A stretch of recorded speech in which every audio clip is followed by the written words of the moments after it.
5, Chapter 13. Polly and I even got ill together that winter. I'm not sure which of us started sniffing and sneezing first, but within a day we both had red and running noses and hacking coughs. Matron Pigface Peters gave us a rag each to wipe our noses, but they were made of harsh, hard cloth and rubbed us raw. Our heads were aching and our arms and legs hurt. All we wanted to do was lie down, but we were forced up into our everyday routine. It was especially cold and we stood shivering at playtime, barely able to stand. "Run around, children. You need plenty of fresh air to blow those horrid colds away. Don't pull those long faces at me," said Matron Pigface. "But we're so cold, Matron. Mayn't we stay indoors just this once?" I snuffled. "Cold? Of course you're cold if you loll around like that. Do some skipping, take some exercise, you lazy little girls, and stop that shivering. You've got your good thick coats." We had our coats, but we had no woolen scarves or mittens. We had no underwear, so the icy wind blew straight up our skirts. We staggered miserably up and down, our faces grey, snot running freely. By bedtime we were both wheezing and dizzy with fever. I could not croak out a story for everyone. I could barely breathe. I lay there, head throbbing, while my bed seemed to rise up and down, voyaging to the ceiling and back. I lifted my head and was violently sick all over my pillow and coverlet. I crouched, shivering and sniffing, desperate to know what to do. I was sure I'd be punished for making such a terrible stinking mess. I had to try to clear it up, but I didn't know how. "Oh, Hetty Feather, have you been sick?" Sheila called. "I can smell it from here. How disgusting you are." "She couldn't help it," said Polly. "I feel sick too." "Oh no!" She vomited as well. "Stop it, you're both disgusting," said Sheila. Some of the other girls woke too and groaned and complained. "Shh! I hear footsteps. It's Matron," Monica hissed. I started crying then, unable to lie down in my bed, terrified I might be whipped for being out of it. But it wasn't the dreaded Matron Pigface Peters. Lovely Nurse Winnie was on night duty. She came in with her lamp. Oh dear, who's been sick?" she said. "Is it you, Hetty, and poor Polly too?" She came up to me and felt my forehead. "You have a fever, dear. You need proper nursing, and you too, Polly. Come along with me, girls." She ushered us out of the dormitory and down the corridor into a room we'd never been in before, like a small dormitory with 12 beds. "This is the infirmary, girls. Let's strip off those soiled nightgowns and get you washed and clean again, poor lambs." She was so gentle with us that we both started crying, unused to such tenderness. When we were in our clean nightgowns, we were tucked into bed in the infirmary with new, softer rags to blow our noses and bowls beside us in case we were sick again. "There now, try to get some sleep. I'll go and check the other girls and strip your soiled beds. Don't cry so, you'll feel better soon." "We're not going to be punished," I said. "Goodness, Hetty, you're both ill with the influenza. Of course you're not going to be punished." Nurse Winnie sounded shocked. "Dear goodness, what you must think of us." "I think you're lovely, Nurse Winterson," I said. She was truly angelic to both of us. She held the bowls when we were sick again. She lifted us onto the chamber pot. She wound wet towels round us to bring down our fever. She gave us sips of sugared water. She read aloud to us when we were restless. She clasped our hands when the doctor came to examine us. By this time, the infirmary was full of sneezing sick girls, with further beds lining the corridor. "Half the hospital has gone down with this wretched virulent influenza," he said as he listened to Polly's chest. "However, you're a sturdy child with excellent lungs. You'll be running around in a day or so, as right as ninepence." He looked graver when he undid my nightgown to listen to my chest. He bent closer till his pomaded hair was right under my nostrils. He kept prodding me with the cold end of his stethoscope, shaking his head. "This child is nowhere near as robust," he declared. "Severely undernourished. She has a sparrow's bones, no meat on them at all. She needs feeding up." "I eat the same as Polly, sir," I said, but he took no notice. "Give her black beer in the mornings and full cream milk and plenty of porridge, or you'll lose her," he said bluntly. I shivered, with excitement as much as fear, because I could not help delighting in the fact that I was the child so sorely ill. I hated it when Polly was sent back to the dormitory the next day, almost fully recovered. I was so worried she might form a friendship with another girl in my absence. but I could not help basking in the attention of dear Nurse Winnie at nights. Mercifully, matron Pig-faced Peters went down with the influenza herself and kept it to her room. Several of the nurses were also ill, so during the day we were looked after by anyone available. Sometimes it was a big girl. One glorious day, Ida came with a special ordered bowl of creamy porridge for me. She sat beside my bed and insisted on feeding me, spooning porridge into my mouth as if I was a little baby. I was still feeling sick and kept shaking my head, but Ida tapped my mouth gently with the spoon, coaxing me. "There's a good girl, Hetty. Another few spoonfuls just for me, eh? And look what I have for you here. A little slab of my own homemade toffee. You may suck on a square when you've finished your porridge." I cried a little then. "Don't cry, dearie. Does your chest hurt bad? Perhaps you need a piece of flannel at your throat." No, it's just you're being so kind to me. It's almost as if I was at home," I wept. "I miss Jem so much. And Mother." "What was your foster mother like, Hetty?" Ida asked. "She was just Mother." "She was kind to you?" "She was very kind, though she paddled me when I was a bad girl." "I'm sure you could never be truly bad," said Ida. She lifted me up off the pillow to drink my milk. She had her arm round my shoulders and I leaned against her gratefully. I decided I was in no hurry to get better when Ida and Nurse Winnie were making such a fuss of me, especially when Nurse Winnie smuggled me a reassuring note from Polly. "Dear Hetty, I do hope you are not too ill. I miss you so dreadfully. It is horrid without you. From your very loving friend, Polly." "Dear Polly," I replied, "it is enormously horrid not being with you, but I am trying hard to bear it. I will get better soon, I promise. Nurse Winnie is my friend and Ida is my friend too, but you are my most very special friend in all the world, and I am very affectionately your Hetty." I was still not very strong and I had to labour long and hard over my letter. I asked Ida how to spell the great big words like enormously and affectionately, but she blushed and looked wretched. "I'm not very good at writing, Hetty. I can't rightly say," she said. "Well, never mind. I'll ask Nurse Winterson," I said, sad that I'd embarrassed her. "I never had much schooling, see," Ida said. She looked at me earnestly. "That's the good thing about the hospital. You girls get a proper education. You're brought up almost like young ladies." "Yes, but we're not young ladies. We have to be servants," I said, wrinkling my nose. "I don't want to be a servant." Then it was my turn to blush because I realised I'd been tactless. "I'm sorry, Ida," I said, taking her hand. "There are worse positions in life," she said flatly. "And you're very bright, Hetty. Perhaps you'll get a position as a lady's maid and wear a fine uniform and never have to do any hard work. Should you like that?" I considered. Perhaps I should like it if she was a very kind lady and let me dress up in her silks and velvets and gave me cake at tea time, I said. Ida laughed. "You have wheedling ways, but I doubt any lady will let you do that." "Then I won't be a servant at all. I shall run away to the circus." "Oh yes," said Ida.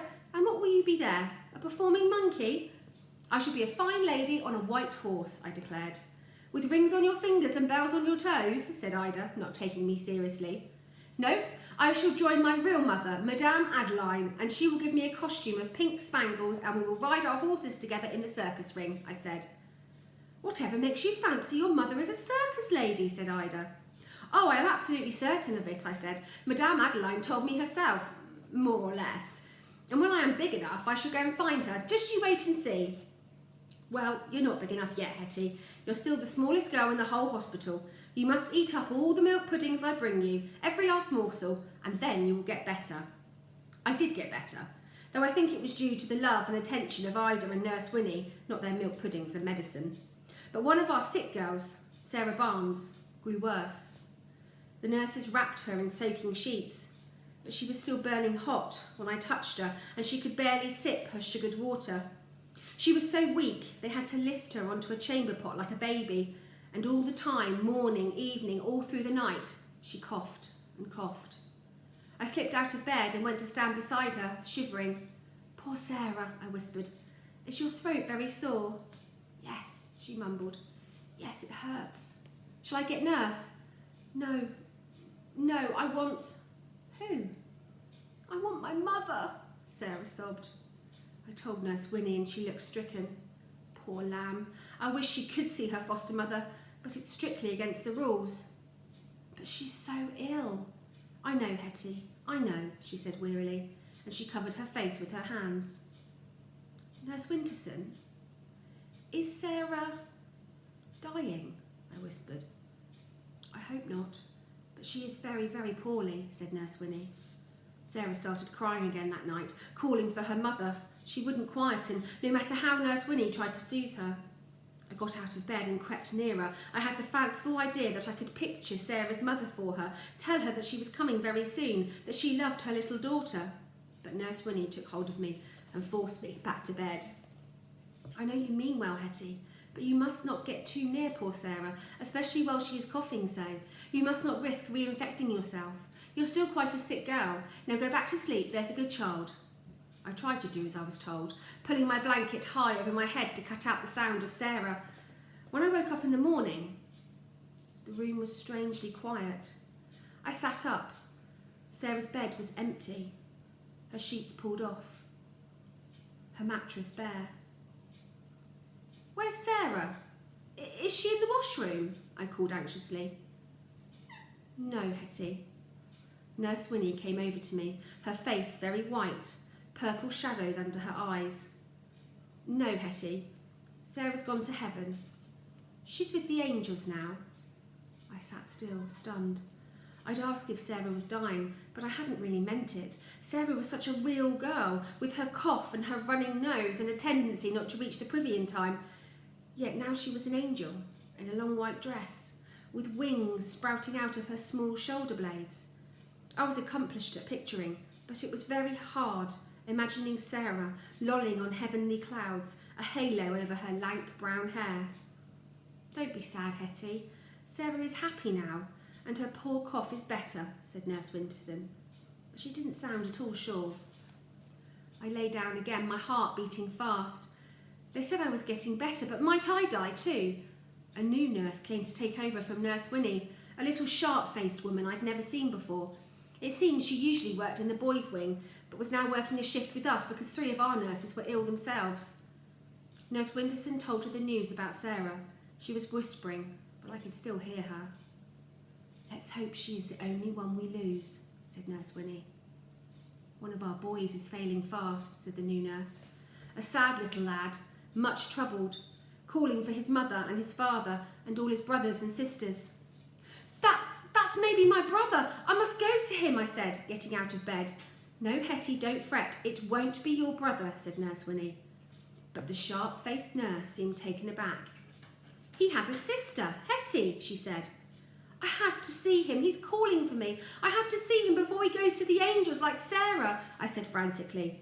Hush, child, it's not allowed, said the sharp-faced nurse.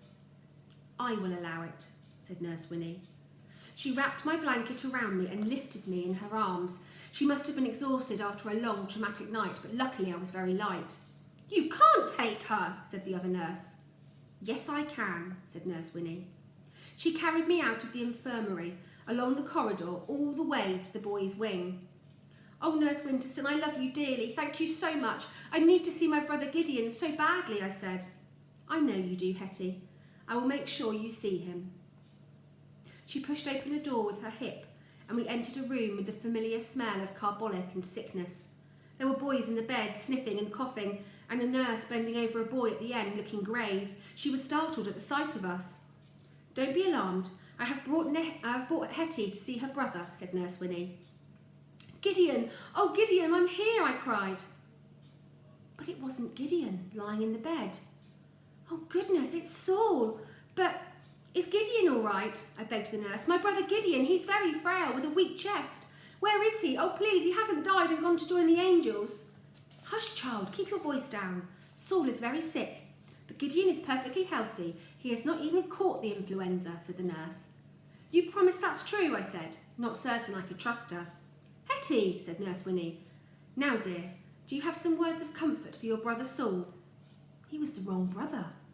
I really wanted to rush out of the infirmary and find Gideon so I could see for myself that he was truly well, but I knew that in the circumstances this would not look on me favourably, so I took a deep breath and stared down at Saul. He was lying wretchedly in bed, his curls damp with sweat, his cheeks flushed with fever. Hello, Saul, I said softly. It's me, Hetty.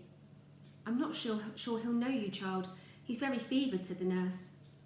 But Saul's brown eyes were open, staring straight at me. He knew me all right. He'd heard me burble about Gideon. He knew I'd never have begged to come and visit him. I suddenly felt terrible. Oh, Saul, I said, wishing I could cry to look truly sorry. Oh, poor Saul, you look so ill. I've been ill too, but not as much as you. It must hurt so much. Here, let me hold your hand. I tried to take it, but he pulled away from me. I know you don't like me, but never mind, because I like you, I said. I was lying now, but it seemed only right and fair. You are my dear brother, and I wish I could comfort you. I wish Mother could come. Saul's eyes filled with tears. I tried desperately hard to think what it must be like to be him. I think Mother loved you best, I whispered, bending down beside him. I started stroking his damp hair. This time he didn't try to push me away. Yes, you were her special baby, her little lamb. But then Gideon and I came along, and she had to attend to us. You got pushed out of the way. No wonder you did not like us. But Mother still loved you best. When she took you to the hospital, she was so sad. She could barely speak for days after. She just moped in a corner, missing her special boy. Hetty, try to cheer your little brother, said Nurse Winterson. But Saul was smiling a little, and I knew my words were cheering him immensely. I stayed crouched by his side, whispering to him about Mother, and he stopped tossing restlessly and curled closer. His hand was near mine, and this time when I took it, he clasped me back. His eyelids started drooping. When they closed, I started uneasily, fearful that he might be dead, but I could hear his laboured breaths and the wheezing of his chest.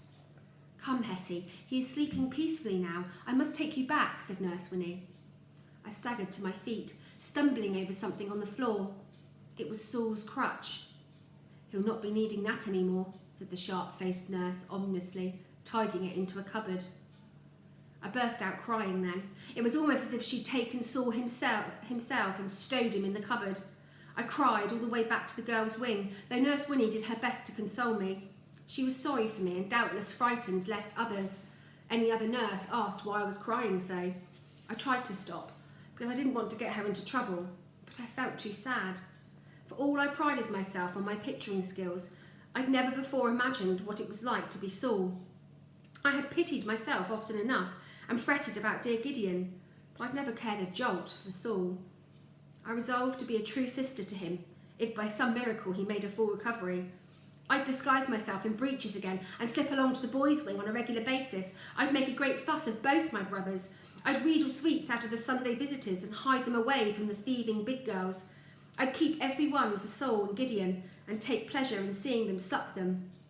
They'd give me sticky embraces, telling me I was their dear sister Hetty. But the next morning, I heard the boy's nurse whispering to Nurse Winnie.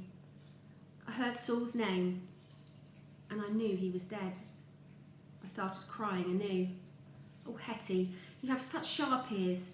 You poor lamb, I'm so sorry. Still, at least you were able to say goodbye to him, said Nurse Winnie. I can't bear it if he's really dead, I sobbed. I haven't had time to make him like me. Of course he liked you, Hetty. You were a lovely sister to him. You must not try to grieve so. He will be happy now in heaven. He will be there with our dear Sarah. I tried to imagine Saul and Sarah playing together in white angel nightgowns. I did not think Saul would care for Sarah. Her nose would run and she would start wailing. He would provoke her and prod her with his crutch. Nurse Winterson, will Saul be lame in heaven? No. That is the joyous thing. God will cure him. Saul will be able to run around on 2 strong legs. Isn't that wonderful? Why couldn't God cure him here? I said. Oh, Hetty, you're such a child for questions, even when you're ill, said Nurse Winterson, sighing hard. They let me out of the infirmary the next day. Polly greeted me with a great hug. I thought you might die, and I couldn't bear it, she said fervently. I think I nearly died. Sarah did, and my brother, Saul. Will you go to their funerals? Polly asked in awe. I rather hoped I would go. I had never been to a funeral, but it seemed to be a very grand and sombre occasion, and anything was better than the monotony of the hospital routine. I think they must have had funerals, but I wasn't invited. We sang a special hymn in chapel on Sunday, and that was the last time their names were ever mentioned. My goodness, year 5, a sad chapter today. I'll be back tomorrow with chapter 14. Have a good day. Bye-bye.